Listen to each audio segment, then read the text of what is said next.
A backstory. I'm on rented land on an eighth of an acre.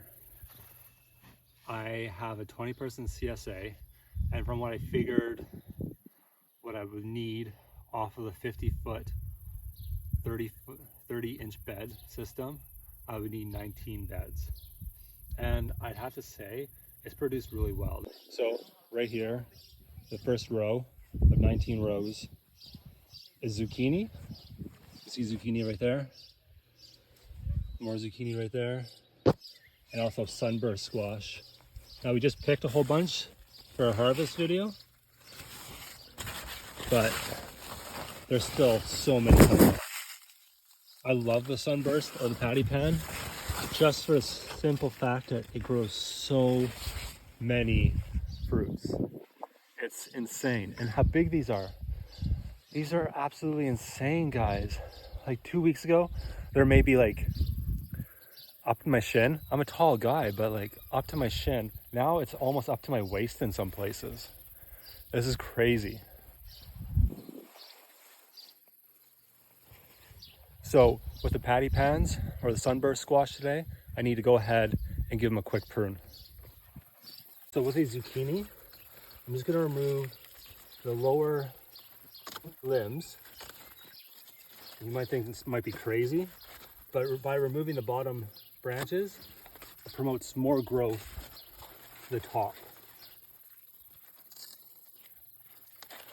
It doesn't focus feeding dead branches, but more so focuses on feeding new, vibrant, healthy zucchinis.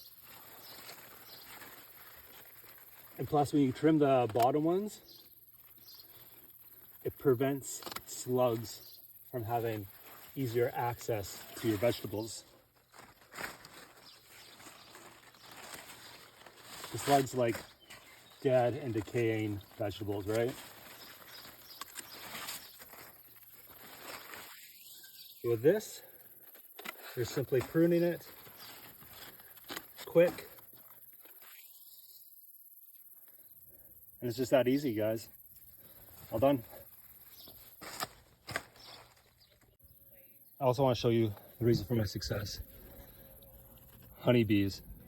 Honeybees are all in these plants here. You can see them. Second up, second row, kale.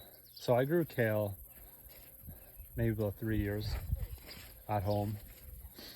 And kale just does well, but my God, this is probably the most vibrant kale I've ever grown. Like, our CSA customers got 12 leaves and they made a massive bundle.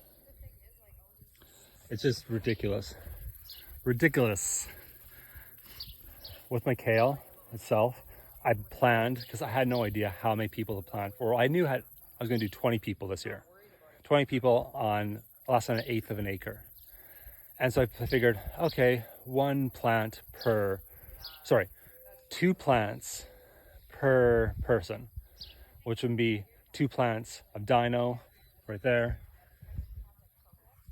2 plants of the frilly kale that everybody knows and loves, and then it worked out to maybe having 1 plant per person for a red Russian. And really, they've all taken off. I can't keep up. So if you're in Regina in 2022 and you want some kale, hit me up on IG Fresh on Instagram, because I got you some kale. Hey, if you're enjoying this garden tour so far, don't forget to hit like and subscribe, and that way you're updated every time I put up a new video. So this year, this is definitely one of more fails. This is our cauliflower.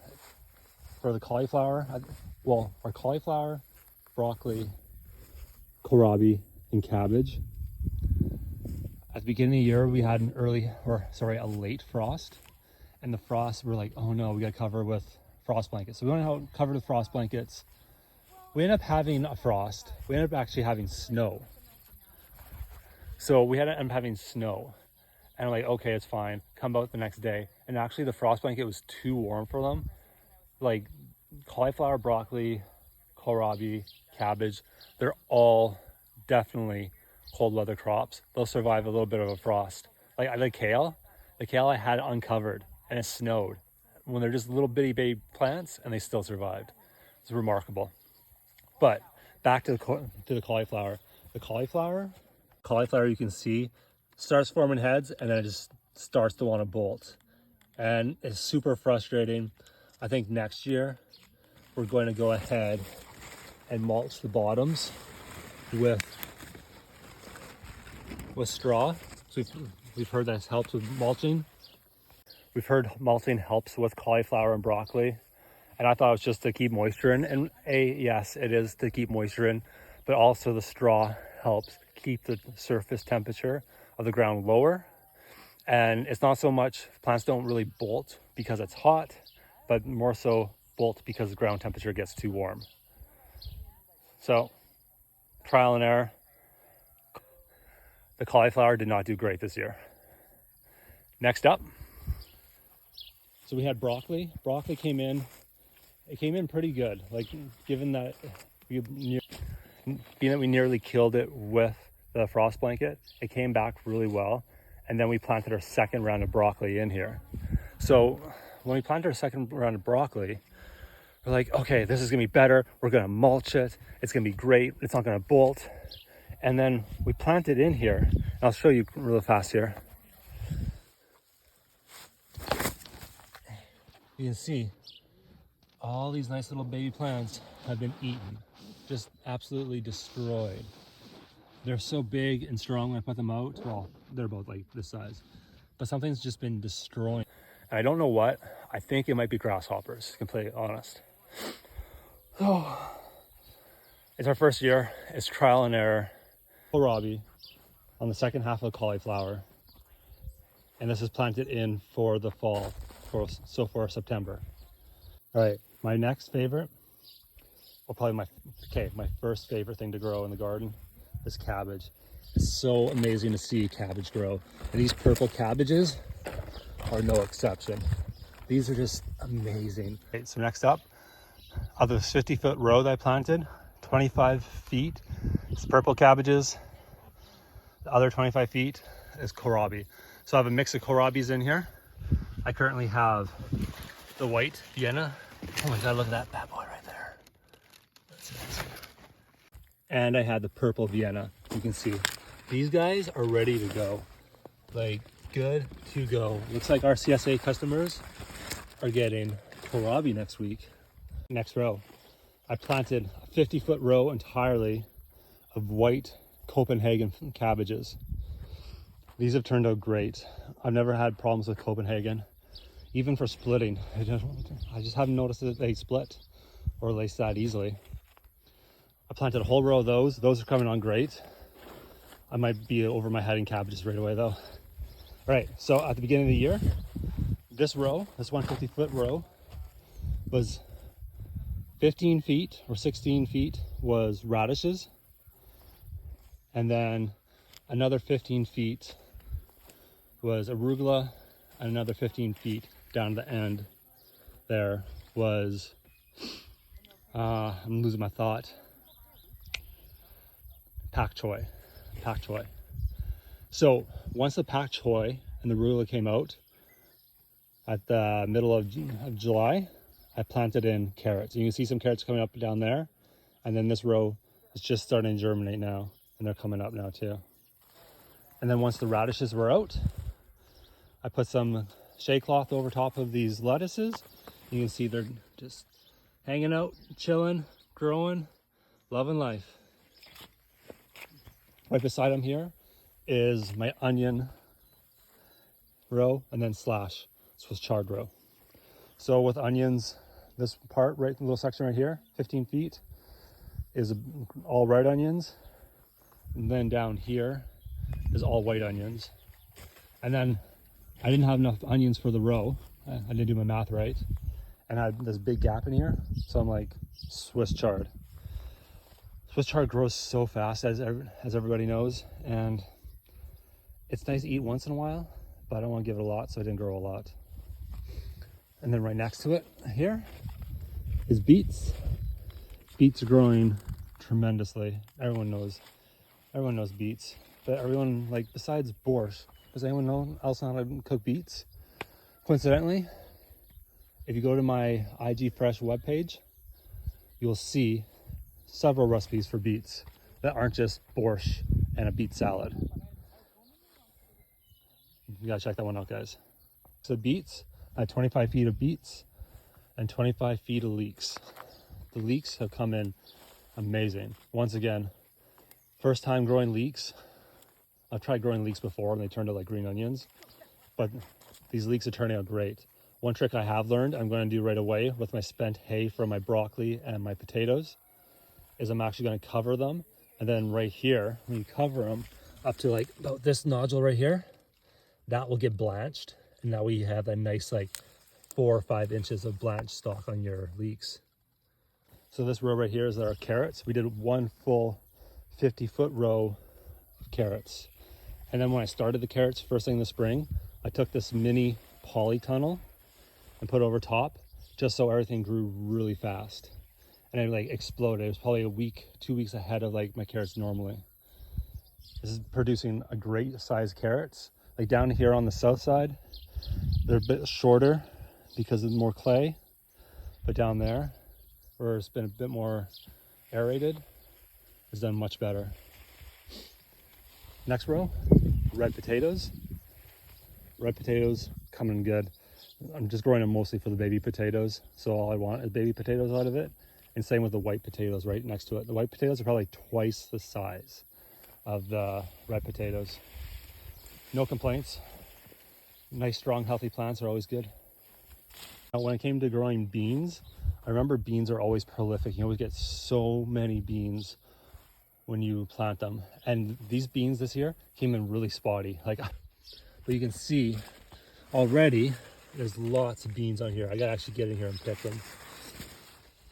So our CSA customers are getting kohlrabi and beans for sure next week. This is the row of peas. We planted one full row, 50-foot bed of peas. Well, we planted one 50-foot bed of peas, 2 rows in each bed. Just going down there. And then going on to the next row, we had romaine. Romaine was in here before, and you can see it's already bolting what was ever left of it. We're gonna have to pull this. I'm gonna have to pull this out in a couple weeks, or I'm gonna pull this out in a couple days and replace it. And then down here was green onions. And the green onions are all out now. So we're gonna pull weeds, broad fork it, put compost on it, put some amendments on it, and I'm gonna put in fall radishes, some watermelon radishes, some hackle-eyed turnips in here, and then the rest of the bed is going to be some pak choi. It's already planted, ready to go. All right, if you're keeping track, this is row number 15. I haven't been labeling them. I kind of stopped after row 2. So right here, this is our pepper row. We have 52 pepper plants.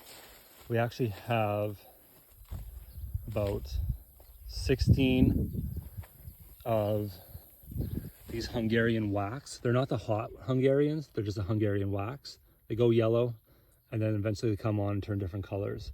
But this is about the size they get, maybe a little bit bigger, but this is about it for the size. It's putting on really good fruit so far this year. And then down here, we have what they call a red knight. So this is a red pepper, bell pepper, your traditional pepper. They come in pretty good. Not as prolific as the other ones, as the Hungarian wax, but doing pretty good. You can see there's lots and lots of blossoms on them, and they've been pollinated by all those bees. So we are going to have peppers very quick, probably in the next 2-3 weeks. And then right beside it is jalapenos. Same thing with jalapenos. Just starting to come on, lots of blossoms. We're gonna have so much fruit on this one. And this one right here. We're gonna do a nice little recipe called cowboy candy for jalapenos when we have it at the end of the year. We have so many jalapenos we don't know what to do with. Kind of like a bread and butter pickles, but with jalapenos. It's gonna taste great. You can also see here that with the peppers itself, been doing the Florida weave. I've kind of gotten behind on it because I haven't really built it up since like a month. So we're beside the jalapenos. We're going beefsteaks. These ones are called the super beefsteaks. There's so many different names for the beefsteak tomato to sell it. Oh, I just walked through a cobweb. I think I just ate a spider. Well, that's how it works. But beefsteaks are always a staple, right? Like for slicing, put it on sandwiches, making a salsa. They're so good. These beefsteaks have actually grown really well. I'm surprised, like I shouldn't be surprised, but I'm surprised by having this black plastic mulch and drip tape combo, how well the moisture stays in the soil. Moving on, we're going on to our other side tomatoes. So these next row is going to be all tomatoes all the way down, 50-foot bed. And then it's going to be half Juliet tomatoes. And it's going to also be the other half is going to be